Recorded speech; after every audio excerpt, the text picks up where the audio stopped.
اليوم أكملت لكم دينكم وأتممت عليكم نعمتي ورضيت لكم الإسلام دينا۔ آج کے دن میں نے مکمل کر دیا ہے تمہارے دین کو۔ یہ امت محمدیہ ہے کہ جسے اتنی بڑی خوشخبری سنائی گئی ہے کہ آج کے دن، اور یہ وہ سلسلہ ہے تو آدم علیہ السلام سے شروع ہو کے میرے اور آپ کے پیارے نبی حضرت محمد رسول اللہ صلی اللہ علیہ وسلم پہ ختم ہوتا ہے۔ اور آج اللہ کے پیارے نبی صلی اللہ علیہ وسلم نے فرمایا تھا کہ یہ ایک بلڈنگ، ایک عمارت کی آخری اینٹ تھی جو دیکھنے والا کہتا تھا کہ بڑی خوبصورت بلڈنگ ہے، لیکن اس میں ایک کمی تھی، ایک اینٹ کی۔ اللہ نے میرے ذریعے اس بلڈنگ کو کمپلیٹ کر دیا ہے۔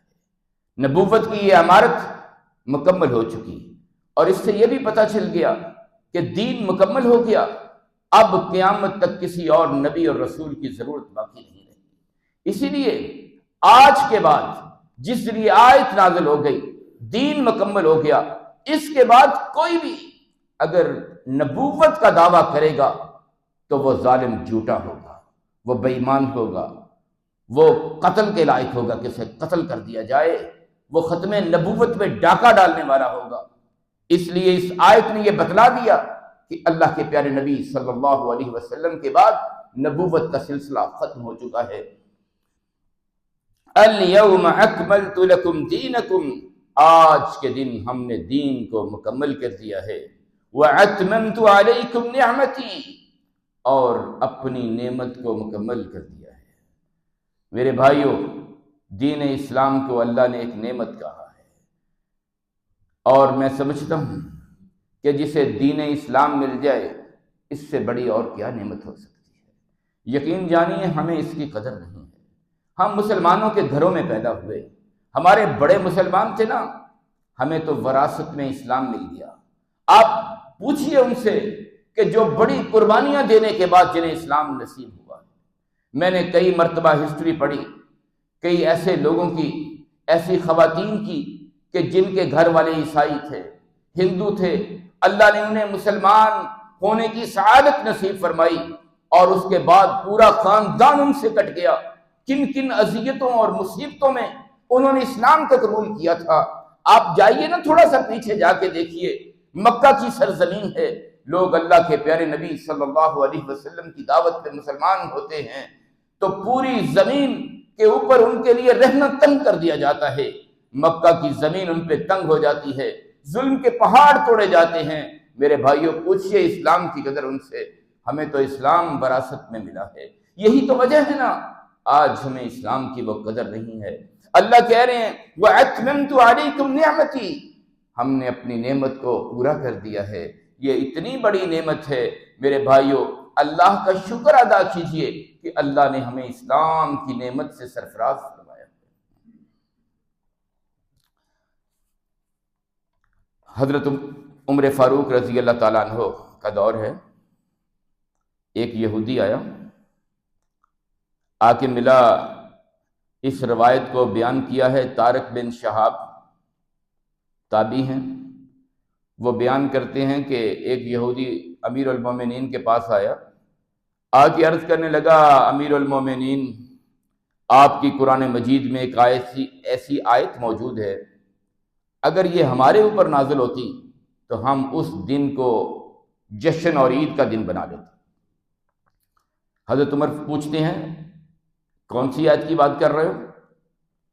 تو یہودی نے یہ آیت پڑھی جو آج کا ہمارا سبق ہے، اليوم اکملت لکم دینکم واتممت علیکم نعمتی ورضیت لکم الاسلام دینا۔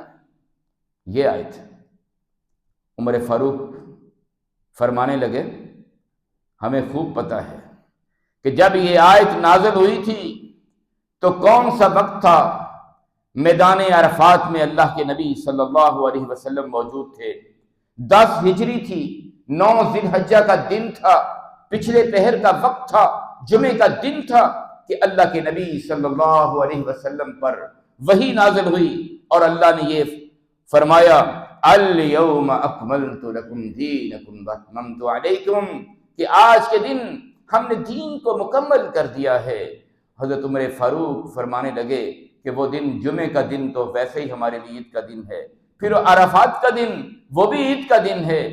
تو اس لیے میرے بھائیوں، اللہ کے نبی صلی اللہ علیہ وسلم اس کے تقریباً 80-81 دن کے بعد اللہ کے پاس چلے گئے۔ یہ آخری دنوں کی آیت ہے، اور اللہ کے نبی صلی اللہ علیہ وسلم نے جب یہ آیت نازل ہوئی، صحابہ اکرام کو مخاطب کیا عرفات کے اندر ہی۔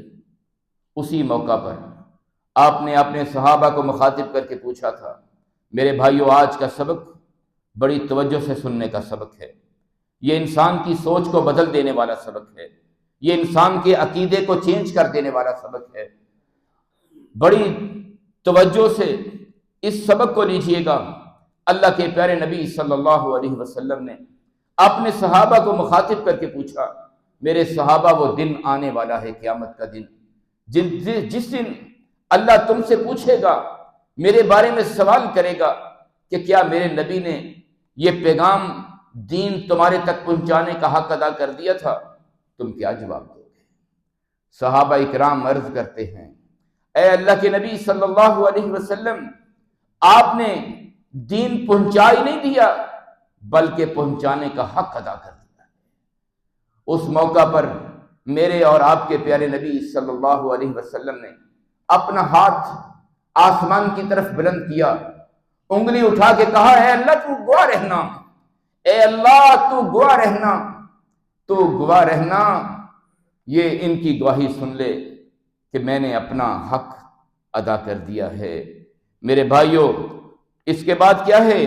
اللہ کے پیارے نبی صلی اللہ علیہ وسلم اس بات کو کرنے کے بعد لوگوں کو اور اللہ کو گواہ بنا رہے ہیں کہ دین مکمل ہو چکا، لوگوں تک پہنچا دیا گیا۔ مکمل ہونے کا مطلب کیا ہے؟ کہ اس کے تمام ارکان، فرائض، سنن، حدود، احکام بیان کر دیے گئے ہیں۔ اس دین میں جو حلال ہونا تھا وہ حلال ہو چکا، جو حرام ہونا تھا وہ حرام ہو چکا۔ اب کوئی اس دین میں تبدیلی نہیں کر سکتا، اس میں اضافہ نہیں کر سکتا، اس میں کمی نہیں کر سکتا، کوئی نئی چیز اس میں داخل نہیں کی جا سکتی اور نہ کوئی چیز نکالی جا سکتی ہے۔ اگر کوئی اس دین میں نئی چیز داخل کرنے کی کوشش کرے گا تو وہ دین نہیں ہوگا، بدعت ہوگی۔ وہ کیا ہوگا؟ وہ بدعت ہوگی۔ اور اللہ کے پیارے نبی صلی اللہ علیہ وسلم نے بدعت سے اتنا ڈرایا لوگوں کو۔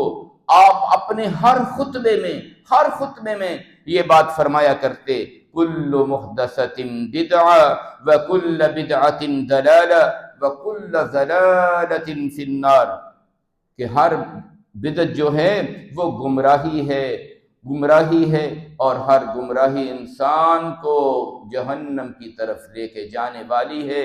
اس لیے میرے بھائیوں، دین کے اندر اگر کوئی آدمی کوئی نئی چیز داخل کرتا ہے تو وہ داخل کرنا بدعت ہوگا۔ امام مالک رحمۃ اللہ علیہ نے بڑی خوبصورت اس کی تشریح فرما دی۔ آج میرے بعض بھائی کہتے ہیں کہ یار یہ بدعت حسنہ ہے، کوئی کہتا ہے یہ بدعت کی دو اقسام ہوتی ہیں، ایک بدعت حسنہ ہوتی ہے، آؤ میں آپ کو امام مالک کے پاس لیے چلوں۔ امام مالک سے بھی پوچھا گیا تھا، امام مالک نے کہا تھا کہ جس نے دین کے اندر کوئی نئی چیز ایجاد کر دی اور اس کا نام بدعت حسنہ رکھ دیا، نعوذ باللہ، اس نے اللہ کے پیارے نبی صلی اللہ علیہ وسلم پر یہ بدگمانی کی ہے کہ اللہ کے نبی صلی اللہ علیہ وسلم نے دین صحیح طور پر اپنے لوگوں تک نہیں پہنچایا، آپ نے کمی رکھی۔ میرے بھائیوں، یہ کیسے ہو سکتا تھا کہ کوئی نیکی کا کام ہوتا اور اللہ کے نبی صلی اللہ علیہ وسلم وہ لوگوں کو نہ بتلاتے؟ آج جو اپنی نئی چیزیں نکال رہے ہیں، جو نئی چیزیں دین میں نکال رہے ہیں، اس کا کیا مطلب ہے کہ اللہ کے نبی، اور یہی بات امام شافعی رحمۃ اللہ علیہ نے بھی فرمائی تھی، انہوں نے بھی یہی کہا کہ دین کے اندر نئی چیز داخل کرنے والا اللہ کے پیارے نبی صلی اللہ علیہ وسلم پر یہ بدگمانی کر رہا ہے، یہ الزام لگا رہا ہے کہ اللہ کے رسول نے یہ چیز نیکی تھی اور آپ نے پہنچائی نہیں۔ میرے بھائیو، یہ ہو نہیں سکتا کہ کوئی نیکی کا کام ہوتا اور اللہ کے نبی صلی اللہ علیہ وسلم اپنی امت تک نہ پہنچاتے۔ اللہ کے نبی صلی اللہ علیہ وسلم عرفات کے اندر اللہ کو گواہ بنا کے یہ بات کہہ رہے ہیں کہ اللہ میں نے اپنی ڈیوٹی پوری کر دی ہے، میں نے اپنا فرض پورا کر دیا ہے۔ آج کوئی آدمی اگر سمجھتا ہے کہ میں دین کی، یہ بھی اچھا کام ہے جی، اس میں حرج کیا ہے؟ اس میں میرے بھائیو، آپ اٹھ کے آئے ہیں اپنے گھر سے، سردی میں اٹھے ہیں، ٹھنڈے پانی سے وضو بھی کیا ہوگا بعض بھائیوں نے، بڑی ہمت کر کے یہاں پہنچے ہیں، ظہر کی 4 پڑھتے ہیں، عصر کی 4 پڑھتے ہیں، عشاء کی 4 پڑھتے ہیں، یہ 2 کیوں پڑھی ہیں؟ یہ کیوں نہیں 4 پڑھنی؟ 4 پڑھنے میں زیادہ ثواب تھا نا، آپ نے کیوں نہیں 4 پڑھی؟ مغرب کی 3 رکعتیں پڑھتے ہیں، 4 کیوں نہیں پڑھ لیتے؟ کیوں نہیں پڑھتے میرے بھائیو؟ 1 رکعت اور پڑھنے کے ثواب زیادہ نہیں ہو جائے گا؟ نہیں پڑھتے کہ اللہ کے نبی صلی اللہ علیہ وسلم نے نہیں پڑھی ہے، اللہ کے نبی نے اتنی رکعتیں پڑھی ہیں، ہمیں اتنی پڑھنے کا حکم دیا ہے۔ اپنی طرف سے سجدے 2 کرتے ہیں، انسان سب سے زیادہ قریب اپنے رب کے اس وقت ہوتا ہے جب وہ سجدے کی حالت میں ہوتا ہے، اور طاق چیزیں اللہ کو بڑی پسند ہیں۔ تسبیحات آپ طاق پڑھتے ہیں، 3 پڑھتے ہیں، 5 پڑھتے ہیں، 7 پڑھتے ہیں، اور سجدے کیوں نہیں 3 کر لیتے؟ اللہ کے نبی صلی اللہ علیہ وسلم نے سکھلائے نہیں ہیں، 2 ہی بتلائے ہیں۔ 3 کریں گے نماز باطل ہو جائے گی، نماز ضائع ہو جائے گی، اللہ کے نبی کی نافرمانی ہو جائے گی۔ اس لیے میرے بھائیوں، جس طرح نماز میں اپنی مرضی نہیں کر سکتے، اس اصول کو جان لیجئے۔ آپ میرے بھائی ہیں، اس بات کو سمجھ لیجئے کہ دین میں کہیں بھی اپنی مرضی نہیں کر سکتے۔ رسول ہوتا ہی وہ ہے کہ جس کی اطاعت کی جاتی ہے، جس کے طریقے کو اختیار کیا جاتا ہے، جس کی پیروی کی جاتی ہے۔ اللہ کے نبی صلی اللہ علیہ وسلم کو ایک ایک کام کے اندر ہمیں دیکھنا ہے، اپنی مرضی نہیں کرنی، اپنی مرضی سے۔ دیکھیں، دنیا کے قانون ہیں نا، حکومتیں قانون بناتی ہیں، پھر کچھ عرصے کے بعد قانون بدل جاتا ہے، قانون چینج ہو جاتا ہے۔ دنیا کے قانون بدل جاتے ہیں، کیوں بدل جاتے ہیں؟ کہ انسانوں نے بنائے ہیں۔ دین کے قانون بدلا نہیں کرتے۔ کیوں بدلا نہیں کرتے؟ کہ دین کے قانون بنانے والی اللہ کی ذات ہے، اور اللہ کا بنایا ہوا قانون کون ہے جو بدل دے؟ کس کے اندر یہ طاقت ہے؟ کون یہ جسارت کر سکتا ہے کہ اللہ کا بنایا ہوا قانون بدل دے؟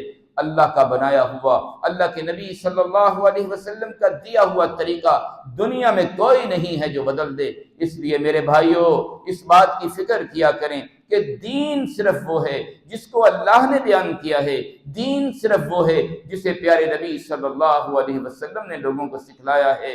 اس کے علاوہ کوئی چیز دین نہیں ہو سکتی۔ دین صرف اللہ اور اس کے رسول کے طریقوں کا نام ہے، تعلیم کا نام ہے۔ اس لیے میرے بھائیوں، آج ہمارے اندر بہت ساری ایسی بدعات جاری ہو گئیں۔ آج ہماری فوتگیوں پہ کتنے ایسے کام ہوتے ہیں جو اسلام نے نہیں بتلائے، اللہ کے نبی نے نہیں بتلائے، صحابہ نے نہیں کیے۔ میرے بھائیوں، آج فوتگیاں ہوتی ہیں، کتنے ہی کام ہم نے سال ثواب کے نام پہ شروع کر دیے جن کا دین کے ساتھ تعلق نہیں ہے۔ تحقیق کیا کریں، پتہ کیا کریں۔ ایسے ہی رہنا یہ کوئی سمجھدار لوگوں کی علامت نہیں ہوتی۔ جو کام اللہ کے پیارے نبی صلی اللہ علیہ وسلم نے کیا وہ تو ہم صحیح کرتے نہیں۔ یقین جانیے، بڑا دکھ ہوتا ہے۔ یہ پچھلے دنوں ایک بہت بڑے عالم دین فوت ہوئے، چند دن کی بات ہے، تو ان کا جنازہ ہوا ہے جنگ میں، اور بتلانے والوں نے بتلایا ہے، سوشل میڈیا پہ آپ نے بھی دیکھا، کہتے ہیں کہ جنگ کی تاریخ میں اتنا بڑا جنازہ نہیں ہوا تھا۔ اور یقین جانیے دکھ کی بات کیا ہے، میں نے وہ جنازہ دیکھا، شرکت تو نہیں کی، سوشل میڈیا پہ دیکھا، 1 منٹ کا پورا جنازہ نہیں ہے۔ آپ دیکھ لیں، نیٹ پہ پڑا ہوا، 1 منٹ کا پورا جنازہ نہیں ہے، چند سیکنڈ اس سے بھی کم ہے۔ اتنی بڑی شخصیت ہے، عالم دین ہے، بہت بڑے، ساری زندگی دین کا کام کیا ہے، اور میں سمجھتا ہوں کہ اللہ کے نبی صلی اللہ علیہ وسلم نے جو حق بتلائے ہیں نا مسلمان پہ، مسلمان کے حق ہیں، ان میں آخری حق ہے کہ اس کا جنازہ پڑھا جائے۔ یہ تنقید نہیں ہے، دکھ کی بات ہے، 1 منٹ کا جنازہ نہیں ہے۔ اللہ کے نبی صلی اللہ علیہ وسلم کی سیرت کو پڑھیے، حدیث کی کتابیں اٹھائیے، اللہ کے پیارے نبی صلی اللہ علیہ وسلم نے کتنی نماز جنازہ کی دعائیں سکھلائی ہیں، کتنی دعائیں سکھلائی ہیں، کس کے لیے؟ اللہ کے پیارے نبی صلی اللہ علیہ وسلم نماز جنازہ پڑھا رہے ہیں، پیچھے جنازہ پڑھنے والا صحابی عرض کرتا ہے کاش کہ آج یہ جنازہ میرا ہوتا۔ اتنی اللہ کے نبی صلی اللہ علیہ وسلم نے دعائیں پڑھی، اتنی دعائیں پڑھی ہیں۔ سن لیں، میت کے لیے 2 اجتماع ہو سکتے ہیں۔ مسئلہ آیا ہے تو مسئلہ سمجھ لیں، 2 اجتماع ایک میت کے لیے ہو سکتے ہیں۔ کون سے؟ جنازے کا اجتماع، اور دوسرا قبر پر۔ اس کے علاوہ میت کے لیے جمع ہو کے اجتماع کرنا کسی بھی سنت سے ثابت نہیں ہے۔ آپ اس کا نام کچھ بھی رکھ لیں، اسلام نے کوئی نہیں بتلایا ہے۔ جو بھی ہے وہ اسلام کے بعد کی ہے، وہ میری اور آپ کی طرف سے ہے کہ یہ بھی نیکی ہے۔ میرے بھائیوں، نیکی نہیں۔ اللہ کے پیارے نبی صلی اللہ علیہ وسلم نے تو جنازے کو پڑھا اور جاندار جنازہ پڑھا۔ اور یہ جنازہ کیا ہے؟ آپ جمع ہو کے، اکٹھے ہو کے اللہ کے پاس جا کے درخواست کرتے ہیں، اے مالک، ہم تیرے پاس، تیرے حضور، تیرے در پہ حاضر ہو کے اس کے لیے درخواست کرنے آئے ہیں، یا اللہ تو اسے معاف کر دے۔ اور میرے بھائیوں، اگر ہم اپنے بھائی کا جنازہ بھی صحیح نہیں پڑھتے، اس کے لیے دعا بھی نہیں کرتے، اور آئے ہیں اور منہ دکھلائی کر کے چلے گئے ہیں، تو پھر ہمارے جنازے بھی ایسے ہی پڑھے جائیں گے۔ اس لیے میرے بھائیوں، اس بات کی مجھے اور آپ کو فکر کرنی چاہیے کہ وہ طریقہ اختیار کر لیں، وہ انداز اختیار کر لیں جو پیارے نبی نے سکھلایا تھا۔ وہ دعائیں یاد کریں، لوگوں کے جنازوں میں جا کے وہ دعائیں پڑھا کریں، کل آپ کے جنازوں میں بھی کوئی دعائیں پڑھنے کے لیے آئے گا۔ ایسے گئے کتنے میرے بھائی ہیں جنہیں نماز جنازہ بھی نہیں آتی۔ نماز جنازہ یاد کریں میرے بھائیوں، ایک نہیں کئی دعائیں یاد کریں۔ یقین جانیے یہ بہت اہم موقع ہوتا ہے کہ جب کسی کے جنازے پہ آپ موجود ہوتے ہیں اور آپ جا کے جنازے کی دعا بھی نہ پڑھیں، اور اسی طرح قبر کے اوپر بھی بڑا اللہ کے نبی صلی اللہ علیہ وسلم نے اہتمام کے ساتھ دعا کرنے کا حکم دیا ہے۔ ایسی بہت ساری چیزیں۔ عرض کرنے کا مقصد یہ تھا کہ اپنی زندگی کے اندر ہمیں وہ چیزیں کرنی ہیں جو اللہ کے نبی صلی اللہ علیہ وسلم نے سکھلائی ہیں۔ جو ہم نے بنا لی ہیں وہ نیکی نہیں ہیں، وہ دھوکہ ہے۔ اللہ تعالیٰ مجھے اور آپ کو دین کو سمجھنے کی توفیق عطا فرمائیں، تفرقہ بازی سے نکلنے کی توفیق عطا فرمائیں۔ اختلاف ہونا کوئی بری بات نہیں، تفرقہ ہونا بری بات ہے۔ انسان کو تحقیق کرتے رہنا چاہیے صحیح راستے کی۔ اللہ رب العالمین مجھے اور آپ کو صحیح رستہ دے، قرآن و حدیث والا رستہ دے، رسول اللہ والا رستہ دے۔ وما علینا الا البلاغ۔